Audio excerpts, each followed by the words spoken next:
안녕하세요. 저는 아이를 키우며 일을 하고 있는 30대 여자입니다. 제가 지금 40이 조금 안 됐는데 결혼을 늦게 하다 보니 아이가 아직도 조금 어립니다. 솔직히 일과 육아를 병행하는 게 쉽지도 않고 내가 왜 이렇게 살아야 되나 후회를 할 때도 있습니다. 사실 지금 한창 말을 안 들을 때라 요놈을 어떻게 하면 말 좀 잘 듣는 어린이로 키울 수 있을지 고민을 하며 살아가는데, 또 한편으로는 아이가 커가면 커갈수록 요 쥐방울만한 녀석이 없었으면 어떻게 내가 살아왔을지 항상 생각합니다. 사실 아이라는 게 낳기 전에는 별 생각이 없었습니다. 내 몸 갈아서 애도 낳아야 되고 육아도 해야 되고 하던 일도 관둬야 되고, 그럼 살도 찌고 우울해지고 그냥 모든 게 다 불행이라고 생각했거든요. 그리고 이런 말 정말 죄송하지만 제가 그렇게 사랑받고 자라지 못한 것 같고, 부모라는 존재가 낳은 거 말고는 제대로 제게 해준 게 없다 보니 솔직히 자녀 계획에 부정적이었던 것도 사실이었습니다. 제가 어린 시절이 좀 불우했습니다. 제가 기억하는 엄마의 모습은 항상 아빠에게 맞고 있는 모습이었습니다. 아직도 선명히 기억나는 게 초등학교 2학년 때쯤인가? 그날 아침도 엄마가 아빠한테 맞는 걸 피하려고 동네 여기저기를 뛰어다니고 있었고, 저는 가방을 들고 학교를 가는 길이었죠.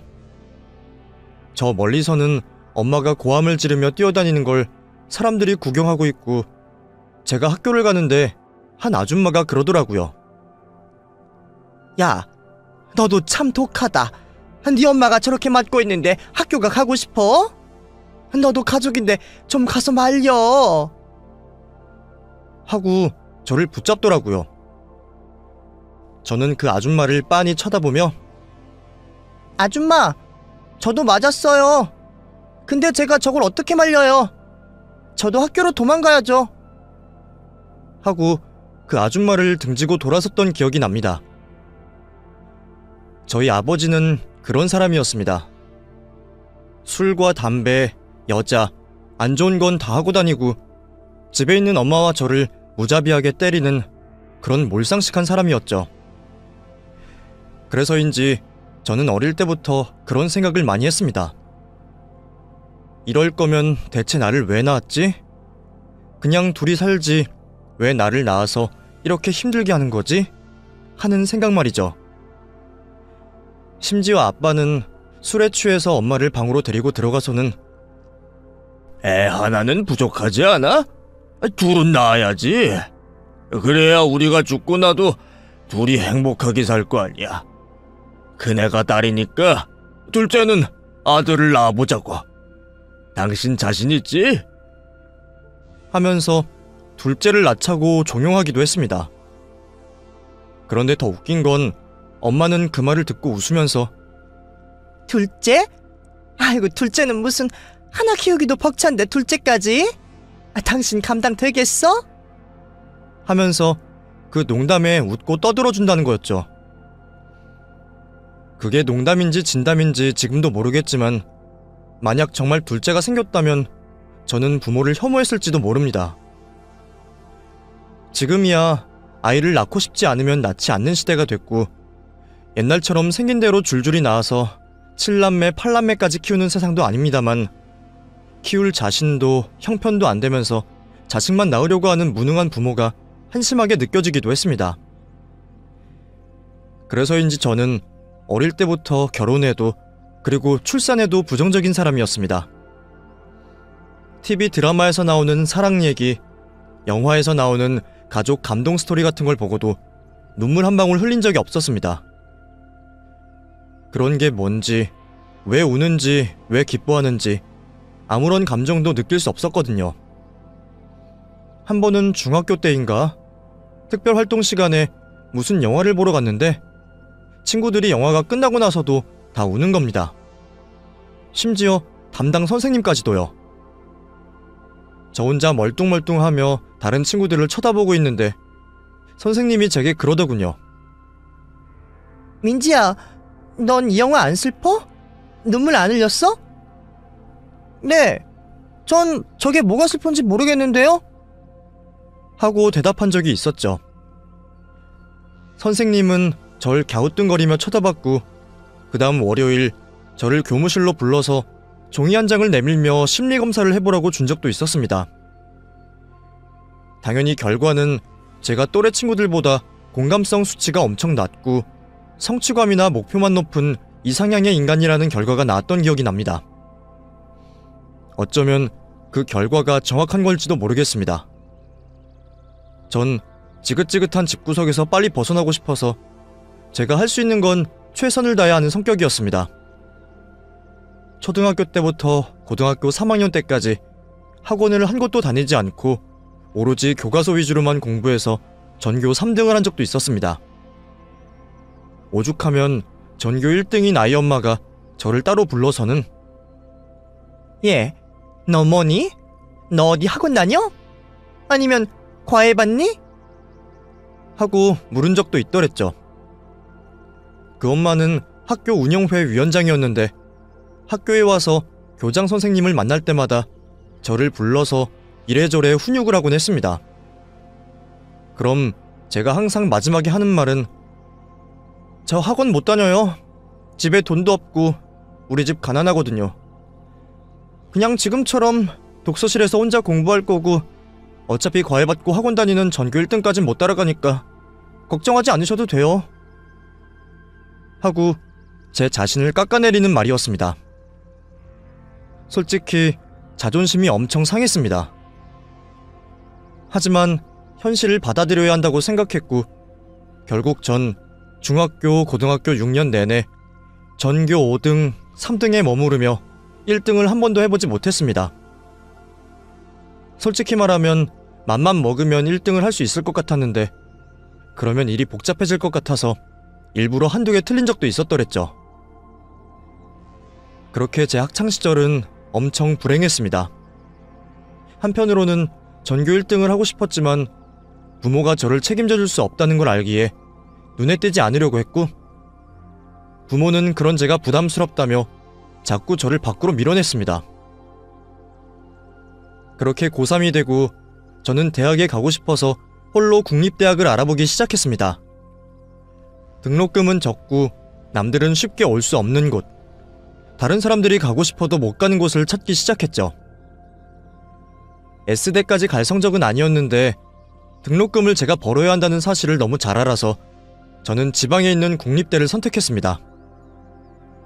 그래야 집에서 나올 수 있고 제 몸이 부서져라 알바를 해서라도 집에서 나와 살고 싶었습니다. 그렇게 저는 대학에 합격하자마자 바로 옷가지 몇 개만 들고 나와서 지방에 있는 고시원에서 생활을 시작했습니다. 첫 달은 제가 모아둔 돈으로 어떻게 방을 마련했지만 당장 둘째 달부터는 돈이 없어서 알바를 2개씩 뛰어야 하는 상황이었습니다. 그렇게 저는 오전에는 편의점, 그리고 저녁에는 호프집 알바를 하며 생계 유지를 시작했죠. 그런데 정말 돈 버는 게 쉽지 않았습니다. 낮에 편의점에서 일을 할 때는 애 어른 할 것 없이 진상 손님이 가득했습니다. 예를 들면 먹고 싶은 빵이 매대에 없으면 저를 찾아와서 아가씨, 그 동그란 빵 있잖아. 팥 들어있는 거. 그거 어디 있어?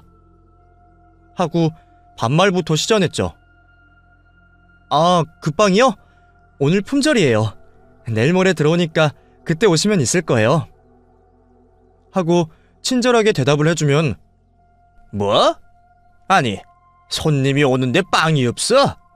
그럼 나보고 빵 오는 시간에 맞춰 사 먹으라는 거야? 뭐 이딴 가게가 다 있어? 많이 찾으면 많이 떼놔야 할 거 아니야. 안 그래? 아가씨 머리는 폼으로 달고 다녀? 하면서 막말을 하더라고요.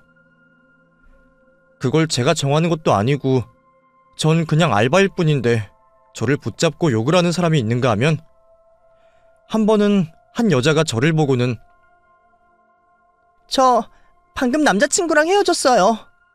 그러니까 소주 2병만 계산해주세요. 하는 겁니다. 딱 봐도 교복을 입은 고등학생인데 소주라니. 죄송하지만 미성년자에겐 술 못 팔아요. 하고 딱 잘라 말했더니 갑자기 제 뺨을 때리면서 내가 돈 낸다잖아. 왜 안 파는데? 너까지 나 무시하냐? 알바 주제에 나 무시해? 야, 우리 아빠가 누군지 알아? 우리 아빠 변호사야. 엄청 유명한 변호사라고. 네가 나한테 이거 팔아서 문제 생기면 우리 아빠한테 말해서 조용히 해결해 줄 테니까 그냥 내놔. 나 오늘 진짜 기분 안 좋거든? 그러니까 당장 술 내놓으라고! 하면서 펑펑 우는 애들도 있었습니다. 그 이후로 저는 영문도 모른 채 편의점 알바를 잘렸고 호프집 알바를 하면서 생계를 이어갔습니다. 이쯤 되면 부모한테 도움 좀 받지 왜 그렇게 악착같이 사냐 하는 분들도 있을 거라는 걸 압니다. 하지만 제 꿈은 딱 하나였습니다.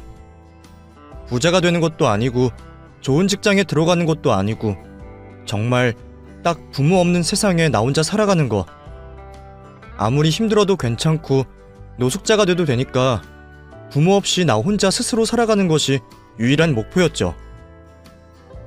그렇게 저는 낮에는 학교를 다니며 공부를 하고 밤부터 새벽까지는 호프집 알바를 하며 등록금을 벌고 고시원 비용을 충당했습니다. 어릴 때 TV에서 보면 배가 고파서 밥 먹을 돈도 없어서 물로 허기를 채우는 장면들이 나오곤 했는데 제가 딱 그랬습니다. 정말 밥 먹을 돈이 없어서 가게에 들어가서 물만 벌컥벌컥 마시고 사장님 죄송해요. 갑자기 약속이 생겨서 다음에 올게요. 하고 나온 적도 있었고 고시원에서 제공해주는 밥과 김치만 먹으면서 3개월을 버틴 적도 있었습니다. 이런 얘기를 제가 사귄 남자친구들에게 하면 너 진짜 대단하다. 어떻게 그렇게 버텨? 야, 당장 나와. 내가 맛있는 거 사줄게. 하면서 저를 위로해주는 사람들도 있었습니다. 가난하고 힘들었던 와중에도 웃긴 게 저는 항상 남자친구가 있었습니다. 사실 여자친구들은 뭐랄까 저를 좀 멀리하는 경향이 있었습니다. 그들은 그들끼리 모여서 카페도 다니고 맛집도 다니고 그냥 쓸데없는 곳에 돈을 쓴다는 느낌이 너무 강했습니다. 전 그럴 여유는커녕 밥도 못 먹는데 술자리나 카페 맛집을 돌아다니는 건 제게 사치 같다는 느낌이 강했죠. 하지만 남자친구들은 달랐습니다. 저를 이유 없이 온전히 사랑해주기도 했고 제가 힘들 때면 제 옆에서 힘이 돼주는 사람들이었습니다. 배가 고프다고 하면 밥을 사주고 일이 늦게 끝나면 데리러 와주고 돈이 없을 땐 큰돈은 아니지만 가끔 용돈도 쥐어주는 사람도 있었습니다. 저는 그래서 남자친구들에게 정말 잘했습니다. 제가 비록 돈은 없지만 줄 수 있는 건 사랑뿐이라 그 사람에게 끊임없이 표현하고 또 표현했죠. 항상 고맙다, 미안하다, 사랑한다라는 말을 입에 달고 살았습니다. 그런데 이게 우연인지 필연인지 모르겠지만 항상 저와 사귀는 남자들은 저와 집안 형편이 비슷한 사람들이었습니다. 제가 연애를 많이 한 건 아니지만 남자친구들과 술자리를 갔다 보면 자연스럽게 집안 얘기가 나오는데 저는 울며불며 힘들게 저희 부모에 대한 치부를 꺼낼 때가 있었습니다. 그런데 그걸 들은 남자친구들은 나도 우리 부모랑 연락 끊었어. 어릴 때부터 어머니가 바람을 많이 피웠거든. 내가 그걸 보고 자라서 그런지 사실 여자라면 다 못 믿는데 그래도 너는 좀 믿을만한 애 같아. 사실 여자애들 중에 너처럼 절약하고 돈 아끼는 애 흔치 않거든. 그리고 자기 앞길 자기가 개척해 나가는 사람도 흔치 않고. 그런 부분에 있어서 넌 진짜 마음에 들어. 하고 말을 해주더라고요. 솔직히 그 말을 듣는데 칭찬 같지가 않고 그냥 나랑 처지 비슷하고 나한테 잘해주니까 사귀는 거야. 너처럼 돈 아끼는 애 없어. 이런 말처럼 들리더라고요. 그 말을 들으니 뭔가 정이 떨어졌고 저는 그 다음날 그 친구에게 이별을 통보했습니다. 사실 몇 번의 연애를 했지만 이런 경우가 꽤 많았습니다.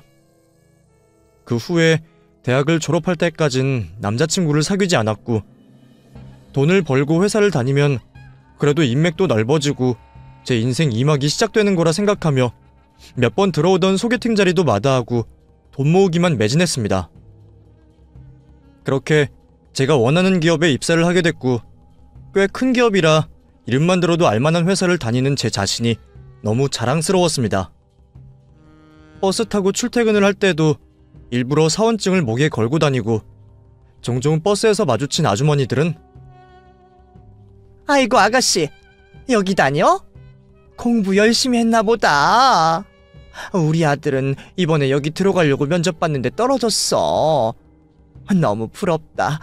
합격 비결이 뭐야? 우리 아들한테도 좀 알려주게. 하면서 제게 묻곤 했습니다. 그게 어찌나 뿌듯하던지 제 노력의 결실이 빛을 발한다고 생각하는 순간들이었죠. 회사가 좋다 보니 주변 동료들이 소개팅도 많이 해줬는데 저는 내 집 마련하기까지 연애는 안 하겠다는 생각으로 버티고 또 버텼습니다. 물론 제 느낌대로 만났던 대학 시절의 연애와는 다르게 저와 스펙도 비슷하고 외모도 괜찮은 남자가 많았지만 그래도 저는 목표가 있었기에 버티고 또 버텼죠. 그렇게 입사 3년, 회사를 들어가고 나서도 고시원 생활을 전전하던 저는 드디어 내 집 마련의 꿈을 이루게 됐습니다. 처음 계약서를 쓰고 내 집에 입주하던 그날이 아직도 꿈인 것처럼 몽롱하고 그날 밤에 너무 기분이 좋아서 잠을 하나도 못 잤습니다. 입주하고 1년간은 벽에 못 박는 것도 아까워서 못질도 안 하고 꼭 필요한 건 테이프로 붙이고 그랬던 기억이 나네요. 그렇게 일을 하다 보니 돈도 모이고 집도 생기고 남자친구를 사귀고 결혼만 하면 된다고 생각했습니다. 조금씩 마음의 여유가 생긴 저는 그때부터 들어오는 소개팅을 받기 시작했고 제게 1순위는 집안이 화목한 남자였습니다. 아마 그 조건을 달았던 건 제가 살아온 불행한 삶을 그 남자로 인해 조금은 바꿔보고 싶은 마음이었던 것 같습니다. 그렇게 동료의 소개로 한 남자를 만나게 됐습니다. 소개를 받기 전부터 야, 이 남자는 외모도 외모인데 집이 대박이야. 엄마가 어린이집 선생님이고 아빠가 무슨 사업하는 사람이라는데 그 집 외아들이거든? 근데 주식으로 대박이 나서 아빠가 사업을 외국까지 벌렸대. 그래서 돈 걱정은 안 해도 된다나 봐. 집에 일해주는 이모님도 계시니까 당연히 어머니는 스트레스도 없지. 돈 때문에 싸울 일도 없지. 뭐 걱정 고민이라고는 하나도 없어 보이는 사람이야. 내가 진짜 남자친구만 없었으면 어떻게든 확 꼬셔보는 건데 지금 남자친구가 너무 좋아서 헤어지지도 못하고. 참, 아무튼 연애로도 결혼으로도 괜찮은 사람이니까 한번 만나봐 하고 마치 자기 동생처럼 자랑을 늘어놓더라고요. 그 사람은 저보다 3살 연하의 남자였는데 아버지 사업을 배우기 위해 회사에 다니고 있고 외아들의 집안도 넉넉하고 구김없이 자랐다는 게 가장 마음에 들었습니다. 그렇게 소개팅 자리에 나갔는데 저 멀리서부터 그 사람이 소개팅남이라는 걸 알겠더라고요. 큰 키에 절 보자마자 손을 휘적휘적 흔들면서 웃는데 정말 해맑고 순수한 사람 같았습니다. 깜짝 놀랐어요. 저인 거 어떻게 알고 그렇게 손을 흔드셨어요? 사진도 못 봤을 텐데. 그냥 느낌이라는 게 있잖아요. 소개팅하러 온 사람 같았어요. 그러다 아니면 어떡하려고요? 아니면요? 아니면 뭐 그냥 웃고 말거나 운 좋으면 친구 되는 거죠 뭐. 그래도 다행히 맞잖아요. 민지씨 맞는 거죠? 하면서 해맑게 저를 반겨주더라고요. 그렇게 그 사람과 마주 앉아 몇 시간 동안 얘기를 나눴는지 저녁 시간이 돼서 카페에서 나와 저녁도 먹고 2차로 호프집 가서 맥주도 마셨습니다. 거기서 제가 알바를 했던 얘기, 그 사람도 알바를 한 얘기, 취업 준비하면서 힘들었던 얘기, 그리고 아버지 사업을 배우느라 고생한 얘기 등 정말 수도 없이 많은 얘기들을 나눴는데도 지루하거나 쓸데없는 얘기라고 느껴지지 않았습니다. 그 사람의 살아온 배경, 환경, 부모님의 관계, 그리고 외모와 성격까지 모든 게 다 제가 너무 좋아하는 스타일이었고, 술을 마시면 얼굴이 빨개져서 술을 많이 마시지 못하는 것까지도 너무나 완벽하게 제가 좋아하는 스타일이었습니다. 그렇게 밤 12시가 다 돼서 저희 둘은 헤어졌고, 그 사람이 마음에 들었던 저는 제가 먼저 문자를 보내서 애프터 신청을 했습니다. 그렇게 2번을 더 만난 우리는 3번 만에 사귀기로 했고, 누구보다도 행복한 연애를 이어나갔습니다. 그 사람과의 만남은 너무 행복했습니다. 여유 있는 집에서 자라서 그런지 제게 돈 쓰는 것도 아까워하지 않았습니다. 만날 때마다 이거 너 주려고 오는 길에 사왔어. 이쁘지? 하며 목걸이를 내밀기도 했고, 근사한 선물이 아니더라도 꽃 한 송이라도 사다주는 고마운 사람이었습니다. 하지만 치명적인 단점도 있었습니다. 이 사람과의 데이트는 평일에밖에 할 수 없다는 것이었죠. 주말은 아버지를 따라 골프도 배워야 하고, 거래처 직원들도 만나서 식사 자리도 가져야 하고, 이런 것들이 미래를 위한 일이고 이 사람의 사업이다 보니 제가 함부로 욕심을 낼 수 없었습니다. 그렇게 저희 2 사람은 3년을 연애하면서 항상 평일 데이트만 했습니다. 그 사람은 주말에 일이 있을 땐 수시로 제가 불안하지 않게 사진을 찍어 보냈고, 주말에 만나지 못하는 것에 대해서는 의심을 한 적이 단 한 번도 없었습니다. 그럴 사람도 아니었고요. 친구들은 제 말을 듣더니 야, 네 남친 유부남 아니야? 말이 안 되잖아. 세상에 평일에만 데이트하고 주말에 못 만나는 사람이 어딨어. 하면서 의심을 했지만, 그런 거 아니야. 진짜 바빠서 그래. 대신 평일이 좀 여유로워. 직장인이라고 다 평일만 일하는 거 아니잖아. 사업하는 사람은 다른가 봐. 난 그 사람 의심 안 해. 항상 내가 불안할까 봐 사진도 보내주고, 거짓말이라고는 한 번도 해본 적 없는 사람이야. 하면서 남자친구 편을 들곤 했죠. 그렇게 저는 그 사람과 결혼을 전제로 1년을 더 만났습니다. 저야 부모님이랑 연을 끊고 소식도 모르는 사이라 제가 좋으면 결혼 허락이라는 것도 필요 없던 상황이었고, 남자친구 부모님만 만나서 우리의 결혼을 허락해 주십사 하고 부탁을 드려야 하는 입장이란 생각이 들었습니다. 솔직히 제가 남자친구보다 너무 부족한 부분이 많아서 이 결혼을 허락받을 수 있을까 하는 생각이 들기도 했습니다. 하지만 생각보다 허락이 쉽게 떨어졌습니다. 둘이 결혼을 한다고? 아, 난 너무 좋지. 당장이라도 결혼했으면 좋겠어. 너무 찬성이야. 하고 저에 대해 아무것도 묻지 않으시고 그냥 바로 하라고 하시더라고요. 저는 너무 당황스러워서 네? 아, 네, 감사합니다 하고 대답을 했는데, 어머님이 저를 아래 위로 쳐다보시더니 근데 애는 좀 천천히 낳았으면 좋겠는데 당장 급한 거 아니지? 연상이라 빨리 애기 낳고 싶어? 하고 물으시더라고요. 아, 아니요. 그건 아니고 저도 제 일이 있어서 결혼하고 나서 좀 있다가 나을 생각이에요. 당장은 생각 없어요. 하고 말씀드렸죠. 부모님에 대한 얘기도 묻지 않으시고 형제가 어떻게 되는지, 어디 회사를 다니는지 아무것도 궁금한 게 없어 보였습니다. 무슨 얘기를 나눴는지 기억이 잘 나지 않는 걸 보면 그냥 쓸데없는 얘기만 나누다가 온 것 같다는 생각이 드네요. 밥을 먹고 집 밖으로 나와서 남자친구에게 나 정말 결혼 허락받은 거 맞아? 어쩜 이렇게 쉽지? 나에 대해 궁금한 것도 없으신가? 하고 물었더니 우리 부모님이 원래 쿨한 스타일이야. 그리고 내가 이미 다 말씀드렸지, 대충은. 그래서 그러신 걸 거야. 내가 뭐 한다고 하면 반대한 적은 없어. 하면서 뿌듯해 하더라고요. 좀 신기했습니다. 집안 자체는 문제가 없어 보였고 부모랑도 사이가 좋아 보였는데 아들이 결혼하는 부분에 있어서 이렇게 쿨해도 되나 싶더라고요. 그렇게 큰 문제 없이 결혼 준비가 진행됐고 저와 남자친구는 꽤 괜찮은 호텔 레스토랑에서 결혼을 하게 됐습니다.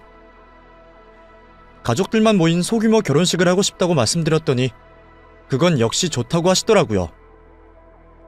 사실 전 부를 가족도 없고 친구나 회사 동료들 뿐이라 하객이 적었는데 사업하는 분들이면 아무래도 크게 하고 싶어 하실 텐데도 돈이 많아서 그런가 별로 저와 남편의 결혼에 관심이 없는 건지 아니면 정말 저를 존중해 주시는 건지 몰라도 빨리 식을 올렸으면 좋겠다면서 부추기기도 하셨습니다.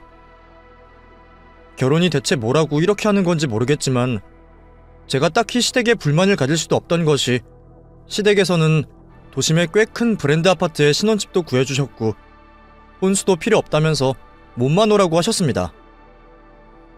예물 예단 이런 거 안 해도 되니까 그냥 우리 아들이랑 잘 살기만 하면 된다며 바라는 것도 없다고 하시니 그냥 이대로 사는 게 좋은 건가 싶은 생각도 들었죠.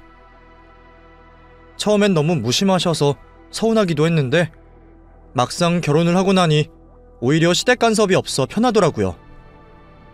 하지만 전 뒤늦게야 왜 시부모님이 그렇게 저와의 결혼에 크게 반응하지 않으셨는지 별 감흥이 없었는지 알게 됐습니다. 지금 생각해도 참 어이가 없네요. 저희 부부가 결혼을 한 지 3년쯤 지났을 무렵이었습니다. 저는 이제 슬슬 임신 생각이 들기도 하고 남편의 아이를 갖고 싶다는 생각이 들었습니다. 근데 저는 보통 평일에 일을 하고 주말엔 쉬는데 남편은 주말이 바쁘니 저희 부부는 평일엔 얼굴을 보기도 힘든 날들이 많았습니다. 남편은 늦잠을 자고 저는 아침 일찍 일어나서 나가니 더더욱 그랬죠.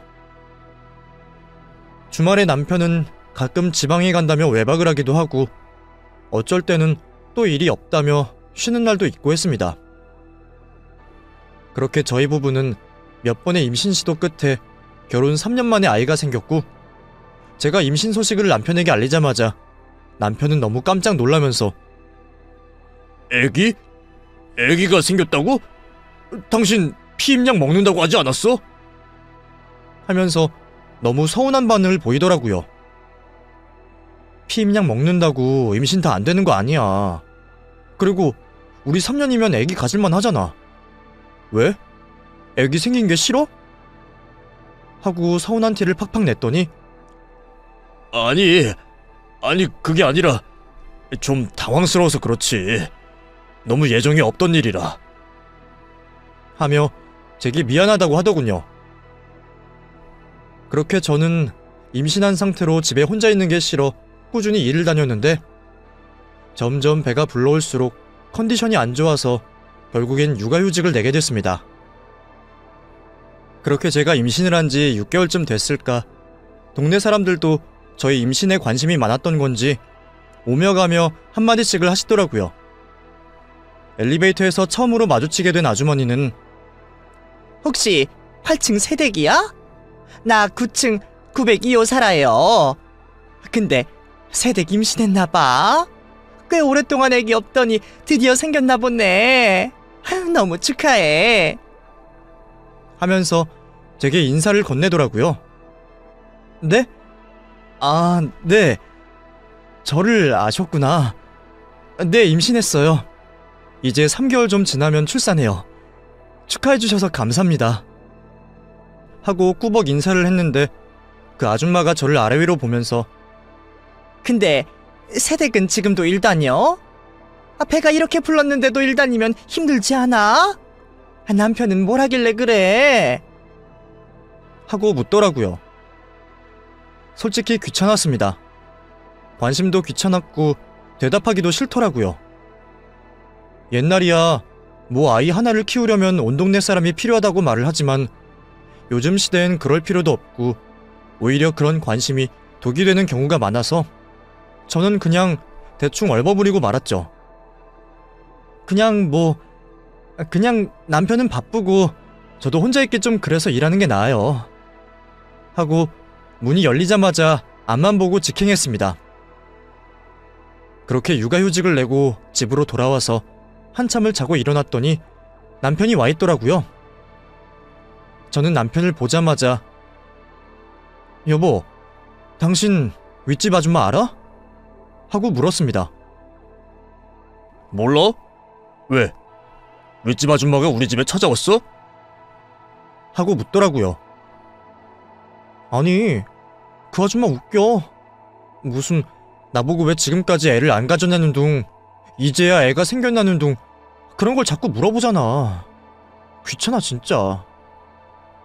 그래? 요즘엔 그런 사람 드물다던데. 그 아줌마도 좀 선 넘었네.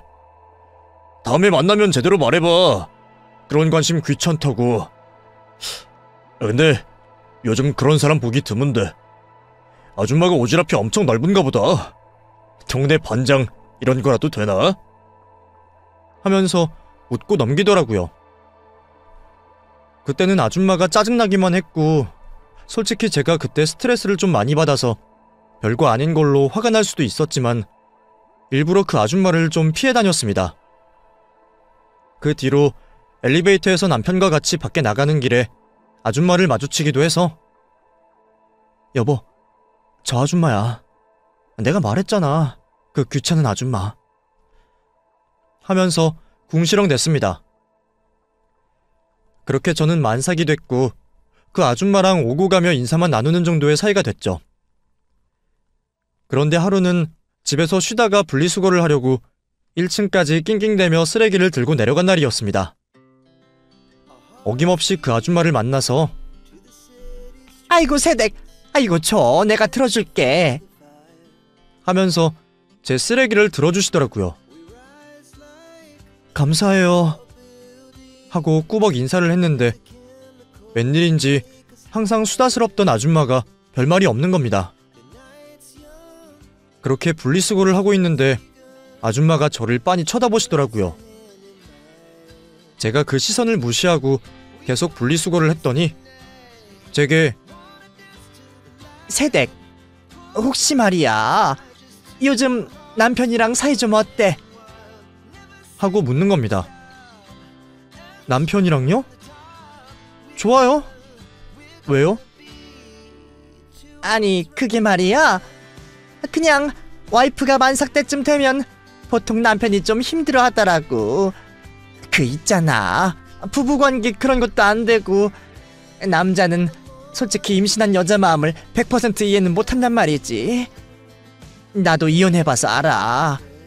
내 남편은 내가 아기 낳고 1살 때쯤인가 딴 년이 생겼다면서 나한테 이혼하자고 했거든. 그래도 그 사람은 좀 괜찮은 게 지금까지 애 키우느라 고생했다면서 따박따박 30만 원씩 보내준다? 이혼하고 나서도 양육비는 잘 보냈어. 다른 놈들은 그것도 안 하는 놈들이 천지래. 하면서 쓸데없는 얘기를 하는 겁니다. 저도 처음엔 참고 참았지만 자꾸 선 넘는 얘기를 하니 화가 나서 저기요 아줌마, 저희 집에 이제 관심 좀 꺼주실래요? 제가 이혼을 하건 재혼을 하건 아줌마랑 상관없는 일 아닌가요? 진짜 오지랖이 하늘을 찌르시네. 요즘 이런 건 관심이 아니라 사생활 침해라는 거 몰라요? 제가 뭐 아줌마한테 피해줬어요? 아니면 아줌마 신경을 거슬리게 했어요? 왜 이렇게 저희 집 일에 관심이 많으세요? 저번에도 그러셨잖아요. 임신을 언제 했냐는 둥, 뭐 애가 성별이 뭐냐는 둥 자꾸 물어보시는데 제가 알아서 할게요. 제발 신경 좀 쓰지 마세요. 하고 휙 돌아섰죠. 그런데 아줌마가 제 손을 잡더니 저기 새댁, 혹시 남편하고 이혼했어? 아니, 나도 이런 말 하는 거 진짜 조심스러운데 혹시나 해서 묻는 거야. 새댁은 나처럼 살지 않길 바라면서 얘기하는 거라고. 참견이라고 생각하지 말고 엄마라고 생각하고 들어봐. 내가 얼마 전에 통대표 회의하고 집에 돌아오는데 그 새댁 남편이 키가 크고 훤칠하잖아. 그래서 동네 사람들이 한 번씩 다 얘기를 했다고. 물론 뭐 이렇게 참견이라고 하면 미안한데 키가 크고 잘생겼으니 눈에 띄는 걸 어떡해. 근데 신랑이 집으로 안 가고 102동으로 들어가는 거야. 그래서 내가 좀 이상하다 싶어서 슬쩍 봤는데 엘리베이터를 타고 올라가더라고. 술에 취한 것도 아니고 뭐 거기에 볼 일이 있어서 그런가 싶어서 그냥 그러고 말았지. 근데 며칠 뒤에 토요일인가? 베란다에서 옷 좀 털려고 나왔는데 새댁네 신랑이 웬 여자랑 같이 백이동으로 들어가더라고? 그래서 내가 한참을 쳐다봤어. 분명 그쪽 신랑 맞아. 내 두 눈으로 똑똑히 봤다니까. 하면서 믿기 힘든 얘기를 하는 겁니다. 저는 그 말에 대답도 안 하고 집으로 들어와서 남편에게 전화를 걸었습니다. 남편은 제 전화를 받자마자 여보 미안. 나 회의 중. 하고 전화를 끊더라고요. 속이 부글부글 끓었지만 남편에게 전화가 오기 전까지 인터넷을 뒤져보니 혹시나 바람을 피우게 되면 절대 티를 내지 말고 증거를 수집하라고 여기저기서 조언을 해주더라고요. 배가 땡겨오고 스트레스가 너무 심해서 밥도 안 넘어갔습니다.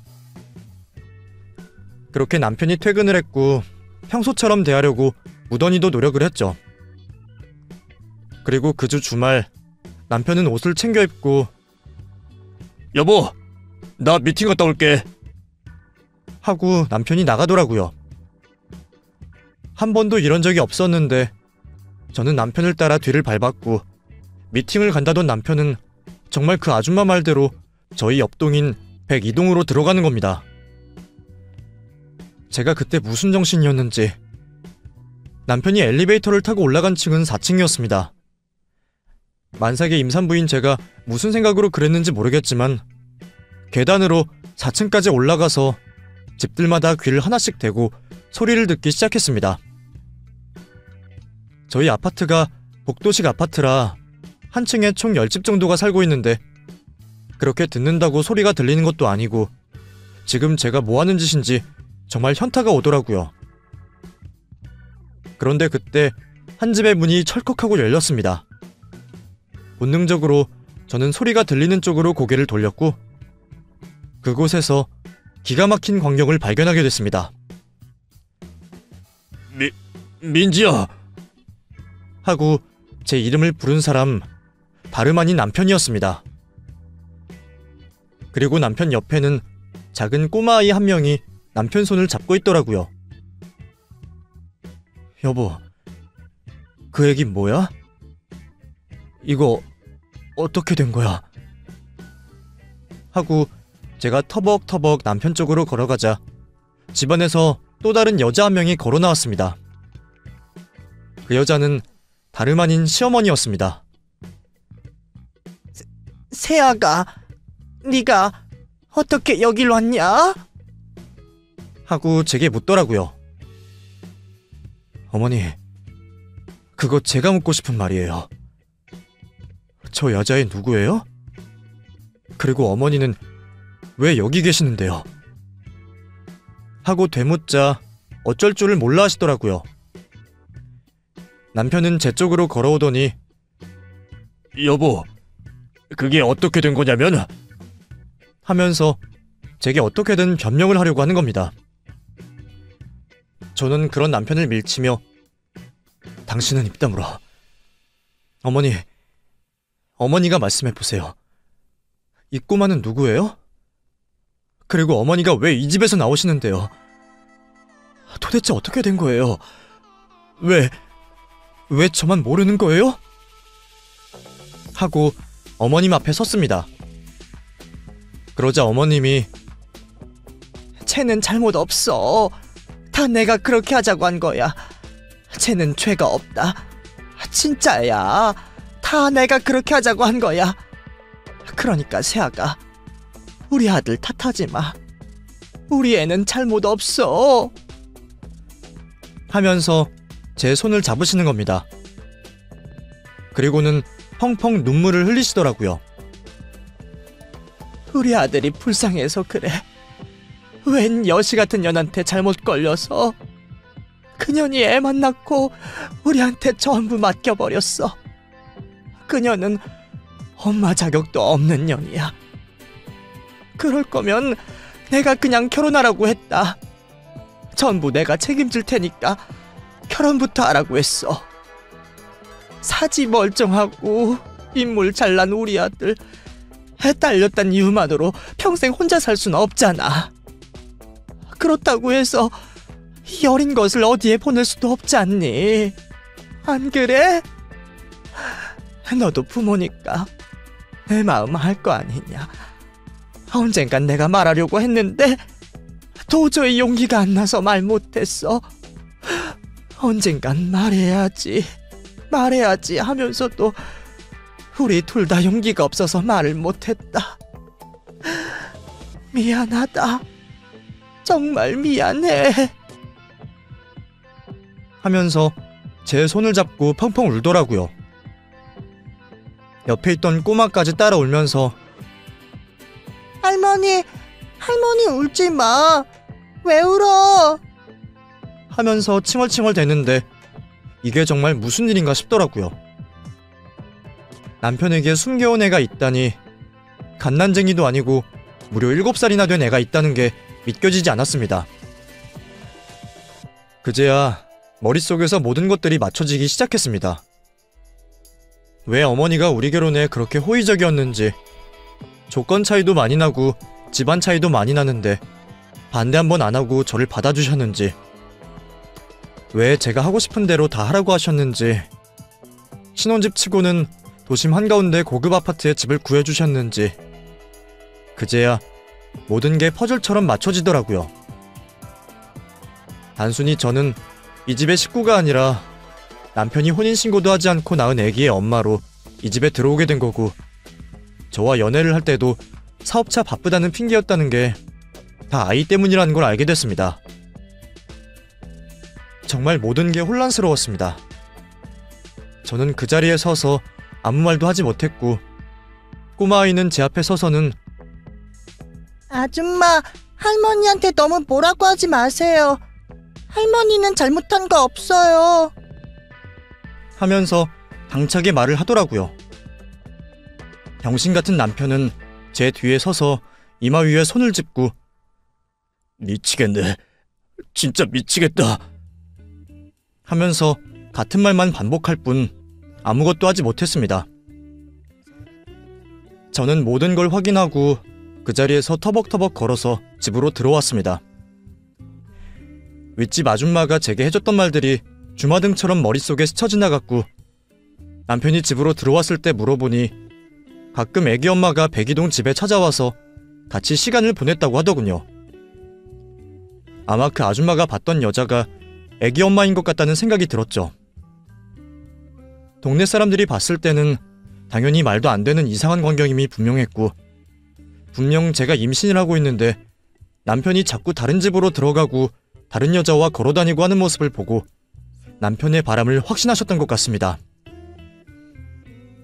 결국 저는 그 아이를 받아들이지 못하고 남편과 이혼을 결심했습니다. 어차피 그 꼬마 아이는 시댁 어른들 호적에 들어가 있으니 괜찮다고, 문제될 게 없다면서 저희 아이를 낳아서 잘 기르면 된다고 남편은 저를 설득했지만 그게 어디 말처럼 쉽나요? 배다른 자매가 같이 크는 모습을 제가 어떻게 두 눈 뜨고 볼 수 있겠습니까? 거기다가 가장 큰 충격이었던 건 저와 만나고 결혼을 하기까지 그 아이를 숨기면서 저를 속였다는 사실을 도저히 받아들일 수가 없었습니다. 아이를 낳고 남편과 이혼을 하려고 했는데, 그럼 저도 미련이 생기고 아이가 태어나면 더더욱 이혼을 못할 것 같아서 그냥 바로 이혼을 하자고 했죠. 물론 당연 지금도 아이를 키우면서 남편에게 양육비를 받고 있고 위자료도 받았습니다. 시어머니는 가끔 제게 연락을 해서는 손녀딸이 보고 싶다고 말씀을 하시는데, 솔직히 보여드릴 마음은 하나도 없습니다. 이런 제가 매정하다고 하실 수도 있지만 그 집안의 속은 지난 제 세월을 생각하면 경찰에 당장이라도 고발하고 싶은 마음뿐입니다. 어차피 제가 고른 남자고 제가 선택한 결혼이라 후회를 해도 아무 소용 없다는 걸 압니다. 하지만 시간을 되돌릴 수만 있다면 저는 결혼도 출산도 하지 않을 겁니다. 지금 저와 살고 있는 아이에게 너무나 미안하지만 아빠라는 존재에 대해 부정적인 인식을 심어준 것도 마음이 불편하네요. 하지만 대한민국에 살고 있는 싱글맘으로서 제 배 아파 낳은 아이가 적어도 저처럼 불행한 삶을 살지 않길 바라며 최선을 다해 키워보겠습니다. 긴 사연 들어주셔서 감사합니다.